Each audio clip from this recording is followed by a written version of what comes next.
This is Gerardo Del Real with Resource Stock Digest. Joining me today is the president and CEO of one of the most compelling values in the gold space. I'm talking with Mr. Hugh Agro from Revival Gold. Hugh, Happy New Year. How are you today, sir? Very good to be back with you, Gerardo, and I'm really excited about the outlook here starting 2026. Well, listen, we have one part of the equation solved for us, and that's the market. We most definitely have a historic precious metals market. That part has taken care of itself. Revival Gold has not one, but two projects that have phenomenal infrastructure, bipartisan government support, and very, very, very clear metrics with huge margins, right? And margins that are only going to get better as this market matures. You and Revival still present compelling value in a space that has seen a lot of the producers and some of the developers, up triple digits here over the past several months. You just had some news. You intercepted 1.8 grams per ton gold over 26 meters. And you also provided an update on the Mercur heap leach project in Utah, one of two projects that you have there. I would love for you to provide context on the results and context on the update, because there's a lot of moving parts right now as it relates to Mercur right now. Yeah, so let's set the stage. Two projects in the Western United States, 6 million ounces of resources, a NAV on the ounces of those resources that are already in engineering studies of $1.2 billion at $3,000 gold, runs to $2 billion at $4,000 gold. And guess what, Gerardo? Market cap today, even though our stock price is up dramatically over the last 12, 18 months, is still sitting at about 1/10 that market NAV, right? So it's about 125 million US dollar ag value right now in the company for $2 billion worth of NAV for the ounces of gold that are already in engineering studies at Revival Gold. So exceptional leverage, exceptional value on the table. And we're marching forward with support from Dundee Corporation, EMR Capital out of Australia, fully financed, $18 million in the bank here, and pushing these projects forward. No, listen, you mentioned Dundee, and that's an important key to all of this, because for a while there, I know a lot of us that were shareholders were really advocating to bring in a strong strategic that could underpin and anchor the valuation and help with really putting that stamp of approval on both projects. You now have that. For those that aren't familiar with Dundee, that may be new to the space and that may be looking for compelling value in the gold space, can you explain to our audience what Dundee does and its background? Because when you have the kind of due diligence that Dundee undertakes, that makes, that should make every shareholder feel really good about owning Revival Gold shares. Oh yeah, these guys are pretty smart. Of course, Jonathan Goodman is the principal here, and the Goodman family has been involved in creating some of the most successful precious metals and base metals companies in the mining industry. Kinross Gold, Sabina, Breakwater. More recently, Dundee Corp has been involved in a number of the successful companies in the Guyana Shield and in Canada and elsewhere. And really, what the difference is, I think, with Dundee Corp is that these guys are mining people, and they understand what it takes on all dimensions to create a mine, create value, and make a return for investors. And you're right, they do a ton of due diligence. So too, EMR Capital out of Australia, one of the most sophisticated, focused investors in the space. Again, these folks are mine builders, mine operators.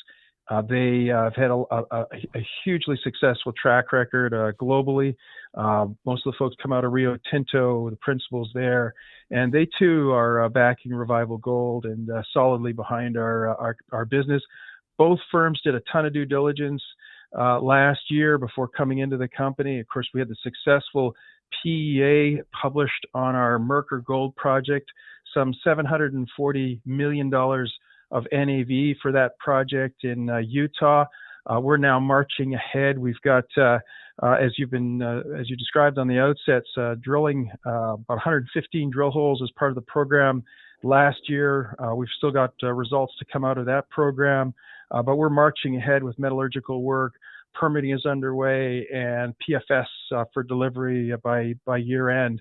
This is an exceptional project for us with a ton of leverage in a big gold system.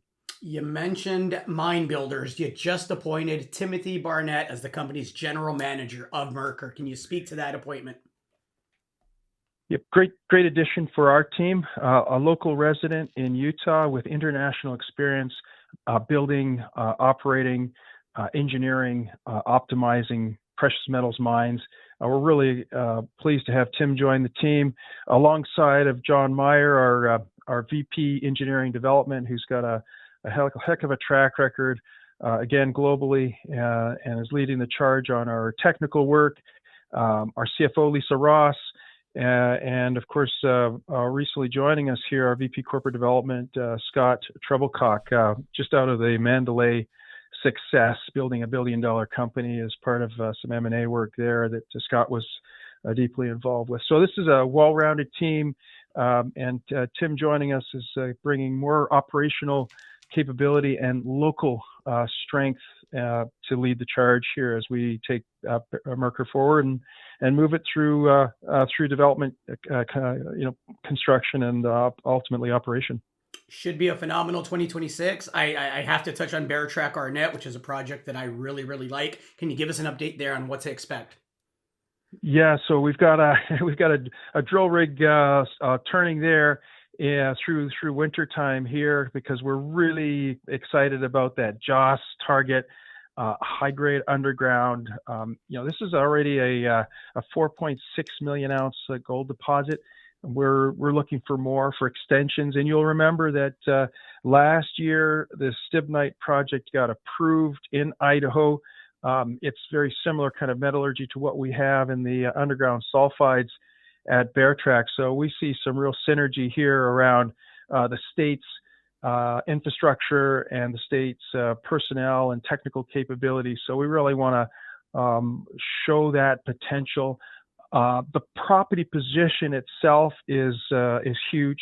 We've got another 3 miles to explore along the trend, and this is a drilling market, so we want to be showing some of those that potential as part of our ongoing strategy to advance Beartrack-Arnett alongside of Mercur. Clearly, Mercur is at the front of the queue here. We think it's going to be about 2 years here till we can start construction. Moving through the various steps to get there. We're on private land though, and as you pointed out in the outset, we've got bipartisan support for mining.